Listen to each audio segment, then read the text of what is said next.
ثم أيضا سبقا يعني ذكرت في حلقة سابقة أن يعني الأذان فيه تقديم، يعني المؤذنون يؤذنون على تقويم القرى، وإن كان هذه السنة قد عدل وأخر 3 دقائق، ولذلك يعني كل الأخوة المؤذنين ينبغي أن يؤذنوا على تقويم القرى المطبوع وليس على الساعات.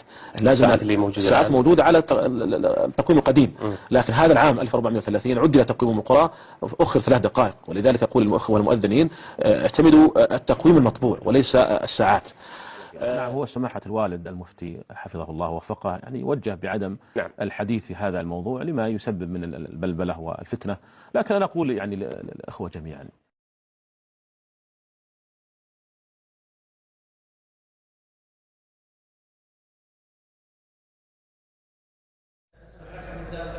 هذا كله كذب وافتراء وقلة علم وضعف يقين.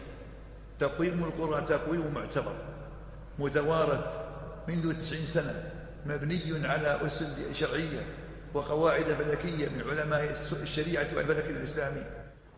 أما من يقولون إن الناس يصلون قبل الفجر ب25 دقيقة فهذا كذب وبهتان. المسلمون يصلون على طلوع الفجر ولله الحمد، وعندهم توقيت منضبط ومجرب، وهذا التشكيك لا يجوز منهم ولا يلتفت إليهم.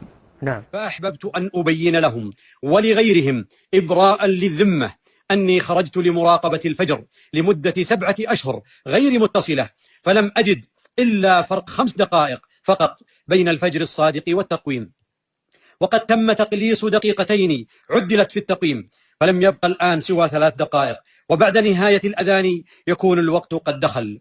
فلو أن كل فرد منا استطلع الفجر لأصبح لكل واحد وقت، لكن الأمر حسم من جهات رسمية كمدينة الملك عبد العزيز، وكذلك من جهات شرعية كهيئة كبار العلماء. لذا على من ينشر مثل هذه المقاطع القديمة أن يتقي الله ويلزم الجماعة، وما يسع الناس يسعه. وصلى الله وسلم وبارك على نبينا محمد. عبد الله بن محمد بن فارس الخضيري.